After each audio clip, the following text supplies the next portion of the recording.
नमस्कार। आकाशवाणी से प्रस्तुत है समाचार संध्या।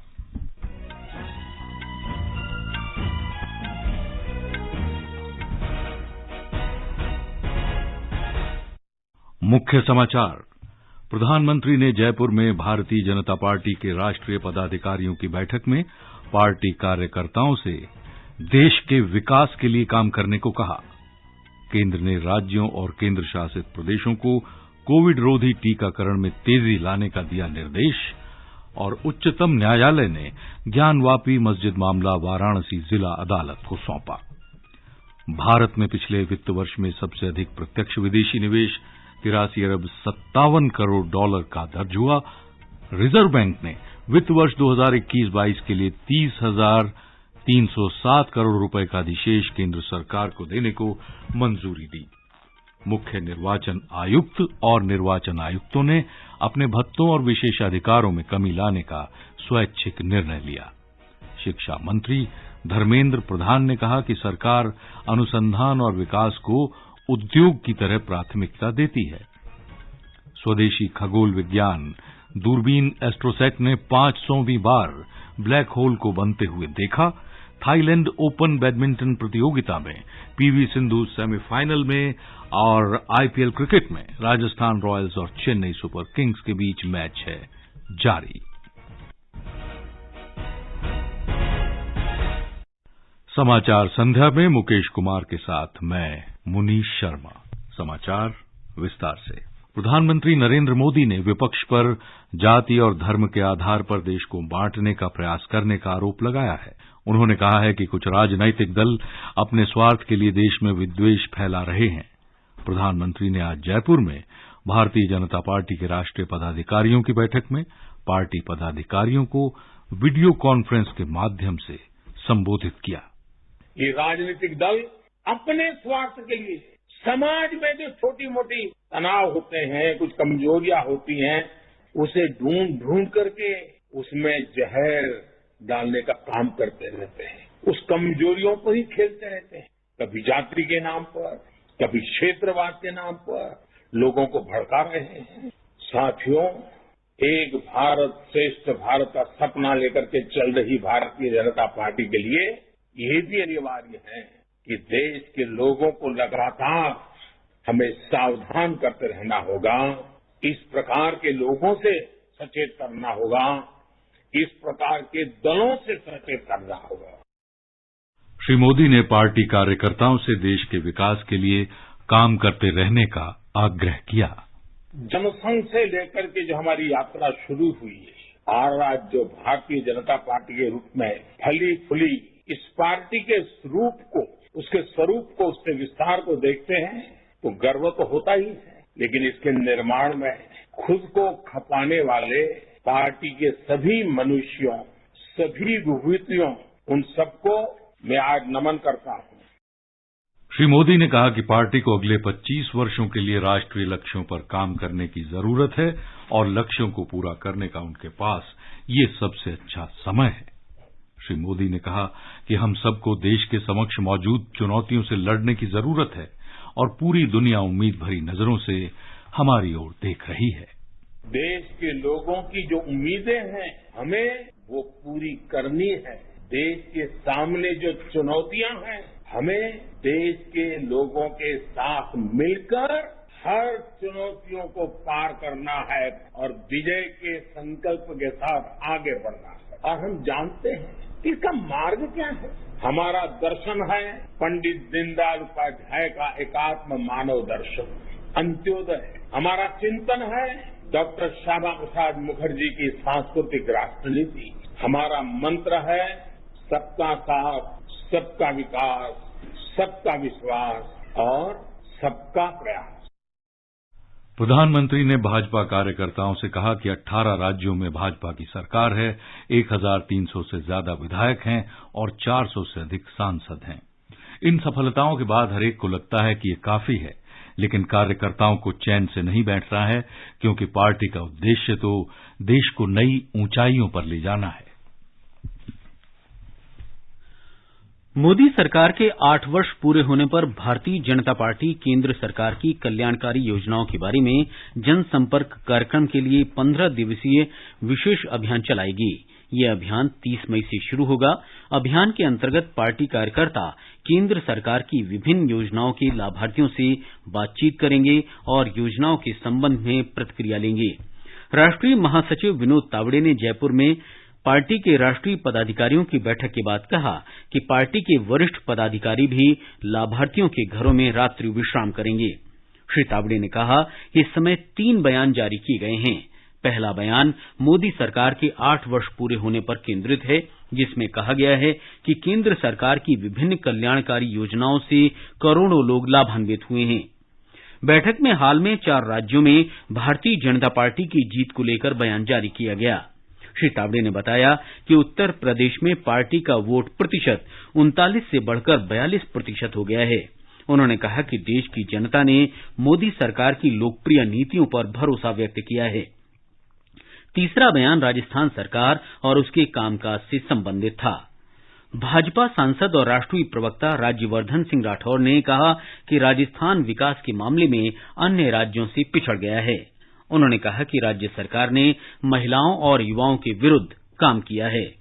3.5 साल पहले जिस पार्टी के ऊपर राजस्थान की जनता ने विश्वास करके उन्हें जिम्मेदारी दी यहाँ पर सरकार चलाने की, योजनाएं जमीन तक पहुंचाने की, जनता की सुरक्षा करने की और केंद्र सरकार के साथ मिलकर काम करने की, उसमें राजस्थान की राज्य सरकार पूरी तरह से विफल रही। और ये आंकड़ों के साथ आपको पता है, खास तौर से किसान, महिला और नौजवान यूथ, इनके पूरी तरह से खिलाफ राज्य सरकार ने काम करा है। केंद्र ने राज्यों और केंद्र शासित प्रदेशों में कोविड रोधी टीकाकरण की धीमी गति पर चिंता व्यक्त की है और पूर्ण टीकाकरण कवरेज के लिए गति में तेजी लाने की अपील की है। केंद्रीय स्वास्थ्य सचिव राजेश भूषण ने कोविड-19 के टीकाकरण में तेजी लाने के लिए सघन मिशन मोड की तत्काल आवश्यकता पर जोर दिया। उन्होंने कहा कि राज्य और केंद्र शासित प्रदेश इस साल जून-जुलाई में हर घर दस्तक मासिक अभियान का दूसरा चरण चलाने की योजना बनाएं। इस अभियान का उद्देश्य पात्र जनसंख्या समूहों का टीकाकरण करना, उन्हें दूसरे और एहतियाती टीके के लिए पात्र बनाना है। राष्ट्रव्यापी टीकाकरण अभियान के तहत देश में अभी तक 191 करोड़ 96 लाख से अधिक कोविड रोधी टीके लगाए जा चुके हैं। कल देश में 15,12,000 टीके लगाए गए। स्वस्थ होने की दर है 98.75%। उच्चतम न्यायालय ने ज्ञानवापी मस्जिद मामला वाराणसी जिला न्यायाधीश को स्थानांतरित करने का आदेश दिया है। न्यायमूर्ति डीवाई चंद्रचूड़, सूर्यकांत और पीएस नरसिम्हा की पीठ ने आज वाराणसी की ज्ञानवापी मस्जिद के फिल्मांकन को चुनौती देने वाली याचिका पर सुनवाई की। न्यायालय ने कहा कि इस मामले की संवेदनशीलता के कारण इसे वाराणसी जिला न्यायाधीश को हस्तांतरित किया जाता है। मामले की सुनवाई वाराणसी की एक निचली अदालत कर रही थी, जिसकी अगली सुनवाई सोमवार को होनी थी। उच्चतम न्यायालय की पीठ ने यह भी कहा कि समुदायों के बीच भाईचारा और शांति अदालत के लिए सबसे ऊपर है। भारत ने पिछले वित्त वर्ष में 83 अरब 57 करोड़ डॉलर का अभी तक का सबसे अधिक प्रत्यक्ष विदेशी निवेश एफडीआई प्राप्त किया है।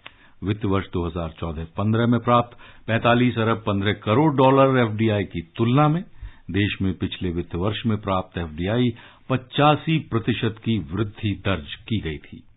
पिछले 4 वित्त वर्षों में भारत को $301 बिलियन से ज्यादा प्रत्यक्ष विदेशी निवेश प्राप्त हुआ। भारतीय रिजर्व बैंक ने वित्त वर्ष 2021-22 के लिए 30,307 करोड़ रुपए का अधिशेष केंद्र सरकार को देने की मंजूरी दे दी है। मुंबई में आज रिजर्व बैंक के केंद्रीय निदेशक मंडल की बैठक में केंद्रीय बोर्ड ने रिजर्व बैंक की वार्षिक रिपोर्ट और खातों को मंजूरी दी। बैठक की अध्यक्षता गवर्नर शक्तिकांत दास ने की।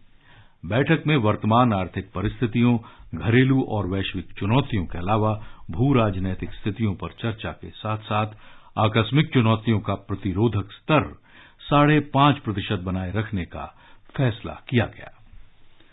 शिक्षा मंत्री धर्मेंद्र प्रधान ने कहा है कि केंद्र सरकार देश में अनुसंधान और विकास को प्राथमिकता दे रही है और इसे उद्योग की तरह मानती है। गुवाहाटी में भारतीय प्रौद्योगिकी संस्थान पूर्वोत्तर अनुसंधान कॉन्क्लेव में उन्होंने कहा कि ये कॉन्क्लेव पूर्वोत्तर क्षेत्र में शिक्षा और अनुसंधान संस्थानों की श्रेष्ठ अनुसंधान पहल प्रदर्शित करेगा। श्री प्रधान ने कहा कि पूर्वोत्तर राज्यों में महत्वपूर्ण भूमिका निभाने की क्षमता है, क्योंकि इन राज्यों में बड़ी संख्या में प्राकृतिक संसाधन हैं। उन्होंने ये भी कहा कि उन्नत स्वास्थ्य नवाचार संस्थान इस क्षेत्र में स्वास्थ्य देखभाल और चिकित्सा अनुसंधान के नए दौर की शुरुआत करेगा। रक्षा मंत्री राजनाथ सिंह ने कहा है कि शिक्षण संस्थानों को न सिर्फ ज्ञान प्रदान करना चाहिए, बल्कि छात्रों को अच्छे संस्कार भी देने चाहिए। पुणे में डॉक्टर डीवाई पाटिल विद्यापीठ के दीक्षांत समारोह में श्री सिंह ने युवाओं से प्रधानमंत्री की परिकल्पना के अनुसार आत्मनिर्भर भारत का लक्ष्य हासिल करने के लिए स्वदेशी अपनाने का आह्वान किया।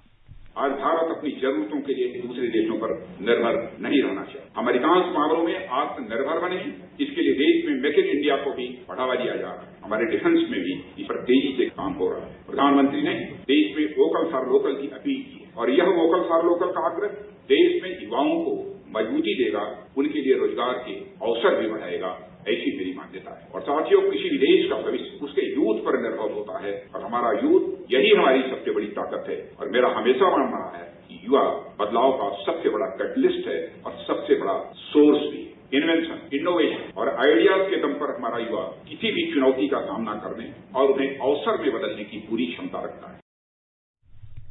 विज्ञान और प्रौद्योगिकी मंत्री डॉक्टर जितेंद्र सिंह ने कहा है कि देश की अर्थव्यवस्था के लिए एग्रीटेक स्टार्टअप महत्वपूर्ण है। डॉक्टर सिंह ने कहा कि कृषि की समस्याओं को दूर करने के लिए नरेंद्र मोदी सरकार की नीतियों के कारण पिछले कुछ साल में एग्रीटेक स्टार्टअप की एक नई लहर आई है।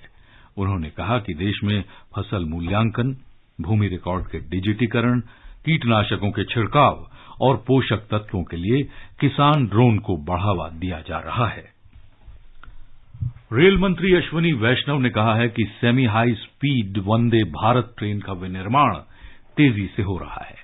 उन्होंने आज चेन्नई में एकीकृत कोच फैक्ट्री में आधुनिक रेलगाड़ियों के विनिर्माण कार्य का निरीक्षण किया। उन्होंने एलएचबी किस्म के 12,000वें डब्बे को रवाना किया, जिसे एकीकृत कोच फैक्ट्री में बनाया गया है। उन्होंने कहा, विनिर्माण की प्रक्रिया तेजी से जारी है।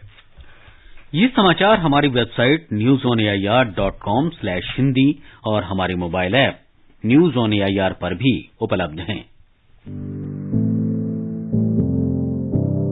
कंपटीशन की अगर आप कर रहे हैं तैयारी, तो उनके लिए ऑल इंडिया रेडियो पर हम लाए हैं अभ्यास, एक ऐसा कार्यक्रम जिसमें आप पूछेंगे सवाल व्हाट्सएप नंबर 9289094044 पर, या फिर ईमेल करेंगे abhyas.airnews@gmail.com पर और हमारे विशेषज्ञ देंगे इसका जवाब। आपका अभ्यास हमारा प्रयास।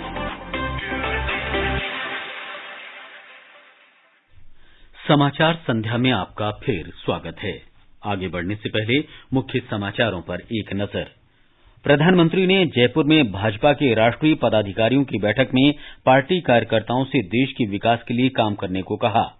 केंद्र ने राज्यों और केंद्र शासित प्रदेशों को कोविड टीकाकरण में तेजी लाने का निर्देश दिया। उच्चतम न्यायालय ने ज्ञानवापी मस्जिद मामला वाराणसी जिला अदालत को सौंपा। भारत में पिछले वित्त वर्ष में सबसे अधिक प्रत्यक्ष विदेशी निवेश 83 अरब 57 करोड़ डॉलर का हुआ। रिजर्व बैंक ने वित्त वर्ष 2021-22 के लिए 30,307 करोड़ रुपए का अधिशेष केंद्र सरकार को देने की मंजूरी दी। मुख्य निर्वाचन आयुक्त और निर्वाचन आयुक्तों ने उपलब्ध भत्ते और विशेषाधिकारों की कमी करने का स्वैच्छिक निर्णय लिया। शिक्षा मंत्री धर्मेंद्र प्रधान ने कहा, सरकार अनुसंधान और विकास को उद्योग की तरह प्राथमिकता देती है। स्वदेशी खगोल विज्ञान दूरबीन एस्ट्रोसैट ने 500वीं बार ब्लैक होल बनते देखा। थाईलैंड ओपन बैडमिंटन प्रतियोगिता में पीवी सिंधु सेमीफाइनल में पहुंची और आईपीएल क्रिकेट में राजस्थान रॉयल्स और चेन्नई सुपर किंग्स के बीच मैच जारी। विदेश मंत्रालय ने चीन द्वारा पेंगोंग झील पर बनाए जा रहे दूसरे पुल पर तीखी प्रतिक्रिया व्यक्त की है। विदेश मंत्रालय के प्रवक्ता अरिंदम बागची ने कहा कि ये दोनों पुल 1960 के दशक से चीन के अवैध कब्जे वाले इलाकों में हैं। श्री बागची ने कहा कि भारत ने अपने क्षेत्र में इस तरह के अवैध कब्जे को कभी बर्दाश्त नहीं किया है। उन्होंने कहा कि देश ने कभी भी अनुचित चीनी दावे या ऐसी निर्माण गतिविधियों को स्वीकार नहीं किया है। राष्ट्रपति रामनाथ कोविंद ने कैरेबियाई देशों की यात्रा के अंतिम चरण में सेंट विंसेंट एंड ग्रेनेडिन्स की गवर्नर जनरल सुश्री डैम सुजन डोगेन से मुलाकात की। दोनों ही पक्षों ने कर संग्रह से संबंधित सूचनाओं के आदान प्रदान और सहयोग तथा प्राचीन कालदेर समुदाय के उन्नयन की परियोजना के लिए सहमति पत्र पर हस्ताक्षर किए। राष्ट्रपति कोविंद जैविक उद्यान भी गए, जहां उन्होंने चंदन का एक पौधा लगाया। राष्ट्रपति कोविंद ने संसद को संबोधित करते हुए कहा कि समय की ये मांग है कि वैश्विक संस्थाओं में सुधार हो ताकि वो सामयिक वैश्विक परिस्थिति को व्यक्त कर सकें। As you all know, we believe in the philosophy of Vasudhaiva Kutumbakam.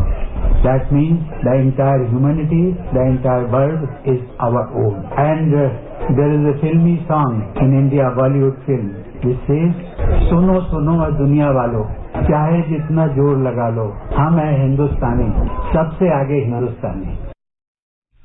सूचना और प्रसारण मंत्री अनुराग सिंह ठाकुर और बांग्लादेश के सूचना मंत्री डॉक्टर हसन महमूद ने संयुक्त रूप से भारत और बांग्लादेश द्वारा बंग बंधु शेख मुजीबुर रहमान पर संयुक्त रूप से बनाई गई फीचर फिल्म का 90 सेकेंड का ट्रेलर जारी किया है। श्याम बेनेगल के निर्देशन में बनी इस फिल्म का नाम Mujib the making of the nation है। श्री अनुराग ठाकुर ने कहा कि भारत और बांग्लादेश द्वारा संयुक्त रूप से निर्मित ये फिल्म प्रधानमंत्री नरेंद्र मोदी की पहल पर बनाई गई है। और बंगबंधु इसलिए भी कहा गया कि बंगाली के लिए कोई खड़ा हुआ, बंगाल के लिए कोई खड़ा हुआ, तो उस समय न केवल देश में, न केवल क्षेत्र में, बल्कि दुनिया भर में अपनी नई पहचान बनाई। और उस पहचान को बरकरार रखने के लिए आज की शताब्दी में भी ये फिल्म एक बहुत बड़ा रोल अदा करने वाली है। मुख्य निर्वाचन आयुक्त और निर्वाचन आयुक्तों ने उपलब्ध भत्ते और विशेषाधिकारों में कमी लाने का स्वैच्छिक निर्णय लिया है। एक बैठक में आयोग ने मुख्य निर्वाचन आयुक्त और निर्वाचन आयुक्तों को उपलब्ध आयकर छूट और व्यय संबंधी भत्ते समेत सुविधाओं और विशेषाधिकार की समीक्षा की। मुख्य निर्वाचन आयुक्त और निर्वाचन आयुक्त वर्तमान में मासिक व्यय संबंधी 34,000 के भत्ते और इस भत्ते पर देय आयकर में पूरी छूट के पात्र हैं। वे अब आयकर छूट नहीं लेंगे और वर्ष में 3 एलटीसी के स्थान पर अब केवल एक बार एलटीसी की सुविधा लेंगे। लोकसभा अध्यक्ष ओम बिड़ला ने कहा है कि जनप्रतिनिधियों को संसदीय परंपराओं को समृद्ध करने के साथ साथ लोकतंत्र के सशक्तिकरण के लिए काम करना चाहिए। लखनऊ में उत्तर प्रदेश विधानसभा के नवनिर्वाचित सदस्यों के लिए एक विशेष अनुकूलन कार्यक्रम में श्री बिड़ला ने कहा कि उत्तर प्रदेश विधानसभा राज्य की लोकतांत्रिक और विकास यात्रा में महत्वपूर्ण भूमिका निभाती रहेगी। उत्तर प्रदेश की विधानसभा जो शायद विश्व की सबसे बड़ी राज्य की विधानसभा होगी, इस विधानसभा के अंदर निश्चित रूप से यहाँ के नेताओं ने, यहाँ से निकले हमारे प्रधानमंत्रियों ने इस देश का गौरव सम्मान बढ़ाया। ये प्रदेश वो प्रदेश है जहां पर वर्तमान प्रधानमंत्री भी उत्तर प्रदेश के हैं और 9 से ज्यादा प्रधानमंत्रियों ने इस देश का नेतृत्व किया है। इसलिए राष्ट्रीय राजनीति के अंदर भी उत्तर प्रदेश की हमेशा विशेष भूमिका रही है। केंद्र शासित प्रदेश जम्मू कश्मीर के कुपवाड़ा जिले के तंगधार सेक्टर में आज घुसपैठ की एक कोशिश नाकाम कर दी गई। मुठभेड़ में एक विदेशी आतंकवादी मारा गया, एक अन्य आतंकी घायल हुआ है और वो मौके से बचकर निकल गया है। उसकी तलाश जारी है। भारत की पहली समर्पित खगोल विज्ञान एस्ट्रोसैट दूरबीन ने आज तड़के 500वीं बार ब्लैक होल को बनते हुए देखा। ब्लैक होल दुनिया भर के खगोलविदों की गहन जांच का विषय रहा है। हालांकि भारतीय वैज्ञानिक स्वदेशी रूप से निर्मित अंतरिक्ष दूरबीन एस्ट्रोसैट का इस्तेमाल करके ब्लैक होल के जन्म का अध्ययन करने में काफी प्रगति कर रहे हैं।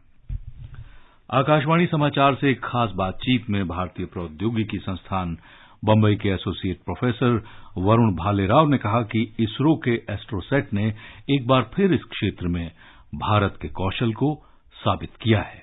ब्रह्मांड में कुछ महाविस्फोट होते हैं जिनको गैमा रे बर्स्ट कहा जाता है और इन गैमा रे बर्स्ट में कृष्ण विवरों की उत्पत्ति होती है। ऐसे गैमा रे बर्स्ट के बारे में ज्यादा जानकारी प्राप्त करने के लिए काफी अलग अलग उपग्रह अलग अलग देशों ने प्रक्षेपित किए हैं। उनमें से ये 500वां गैमा रे बर्स्ट एस्ट्रोसैट ने आज देखा है। इन गैमा रे बर्स्ट में जब हम इनके बारे में ज्यादा जानकारी पाना चाहते हैं, हम एस्ट्रोसैट और अलग दूरबीनों को लेके उनके बारे में आगे संशोधन करते हैं और उससे हम ये जान पाते हैं कि कृष्ण विवर बनते कैसे हैं इस ब्रह्मांड में और कहाँ कहाँ पे उनका निर्माण होता है।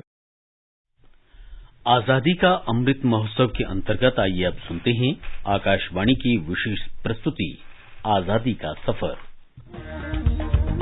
आजादी का अमृत महोत्सव।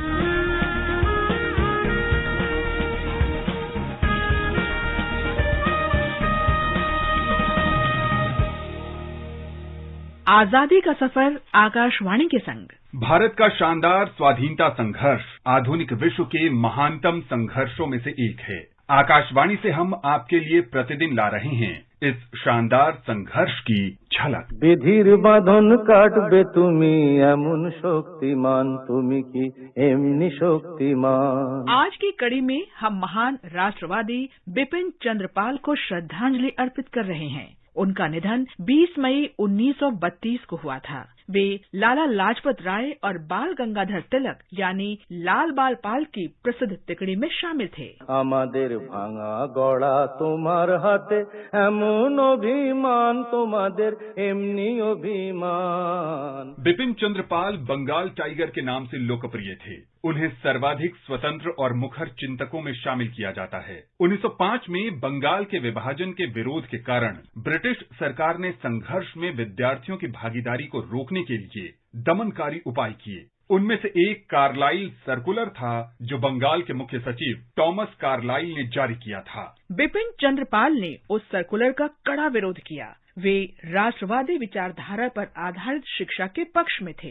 इस बारे में उन्होंने एक व्याख्यान में कहा था, हमारे विश्वविद्यालयों और विद्यालयों में राजनीति के लिए निषेध क्यों होना चाहिए? क्या वे इंग्लैंड में ऐसा करते हैं? क्या इंग्लैंड के सरकारी स्कूलों में भी राजनीति की निंदा की जाती है?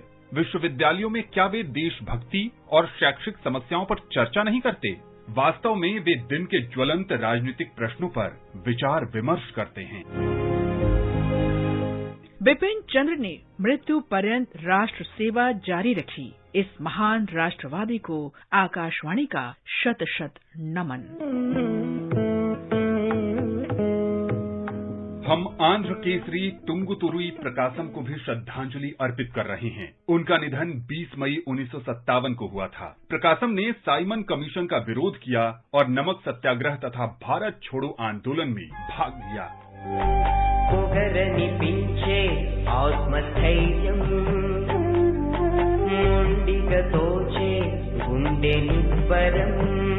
प्रकाशम का जन्म 23 अगस्त 1872 को गुंटूर जिले में हुआ था, जो अब आंध्र प्रदेश में है। 1904 में प्रकाशम पढ़ाई के लिए इंग्लैंड गए। वहाँ रहने के दौरान प्रकाशम ने दादा भाई नौरोजी, रोमेश चंद्र दत्त और लाला लाजपत राय जैसे भारतीय राष्ट्रीय नेताओं से बातचीत की। तब से भारत के स्वतंत्रता आंदोलन में उनकी दिलचस्पी अत्यधिक विकसित हुई। उसके बाद वे भारत वापस आए और मद्रास हाई कोर्ट में वकालत करने लगे। 1900 के दशक के आरंभिक दौर में मद्रास में प्रचार कर रहे बिपिन चंद्र पाल के भाषणों से प्रेरित होकर प्रकाशम ने वकालत छोड़ने और स्वाधीनता आंदोलन के लिए जीवन समर्पित करने का फैसला किया।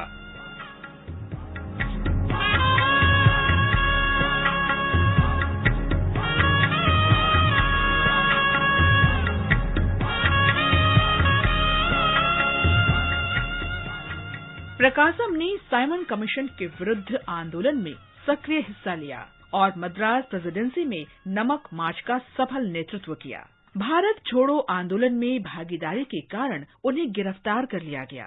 साइमन कमीशन के विरोध में प्रदर्शन के दौरान साहस के लिए वे आंध्र केसरी के नाम से लोकप्रिय हुए। उन्होंने अंग्रेजी, तमिल और तेलुगु में स्वराज्य अखबार निकाला। इस समाचार पत्र ने व्यावहारिक धरातल की राजनीति में शामिल होने के मंच के रूप में विश्वसनीय काम किया। प्रकासम को 1937 में मद्रास प्रांतीय विधानसभा के लिए निर्वाचित किया गया। उन्होंने इस दौरान राजस्व मंत्री के पद पर कार्य किया। 1946 में वे फिर से चुनाव जीते और मद्रास प्रेसिडेंसी के मुख्यमंत्री बने। प्रकासम को मद्रास से संविधान सभा के लिए भी चुना गया।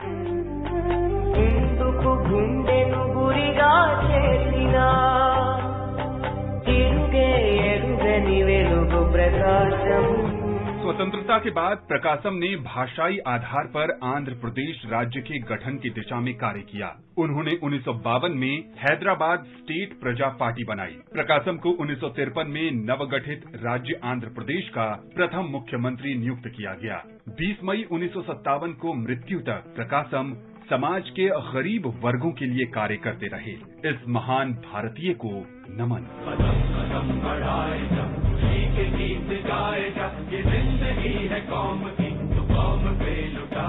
आज हम आजाद हिंद फौज के सदस्य लांस नायक हरिराम को भी याद कर रहे हैं। वे हरियाणा के निवासी थे। हरिराम ने आजाद हिंद फौज की 30वीं गुरिल्ला रेजिमेंट में सेवा दी।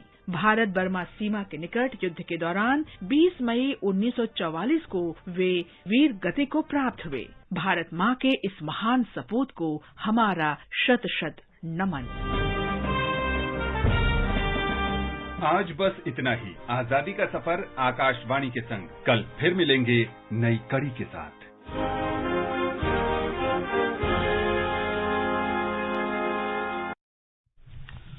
केंद्रीय उपभोक्ता संरक्षण प्राधिकरण ने 2 ऑनलाइन यात्री सेवा कंपनियों ओला और उबर को अनुचित व्यापार प्रक्रियाओं और उपभोक्ता अधिकारों के उल्लंघन के लिए नोटिस जारी किए हैं। प्राधिकरण ने भेजे गए नोटिस में समुचित उपभोक्ता शिकायत निवारण व्यवस्था, सेवा में खामियों, सेवा रद्द करने के गैर वाजिब शुल्क की वसूली और भाड़ा वसूलने के तरीके समेत विभिन्न मुद्दे उठाए हैं। बंबई शेयर बाजार का संवेदी सूचकांक आज 1534 अंक बढ़कर 54,326 पर बंद हुआ। नेशनल स्टॉक एक्सचेंज का निफ्टी भी 457 अंक चढ़कर 16,266 पर पहुंच गया।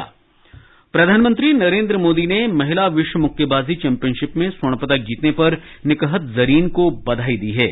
श्री मोदी ने मनीषा मौन और परवीन हुड्डा को कांस्य पदक जीतने पर बधाई दी। प्रधानमंत्री ने कहा कि हमारे मुक्केबाजों ने हमें गौरवान्वित किया है।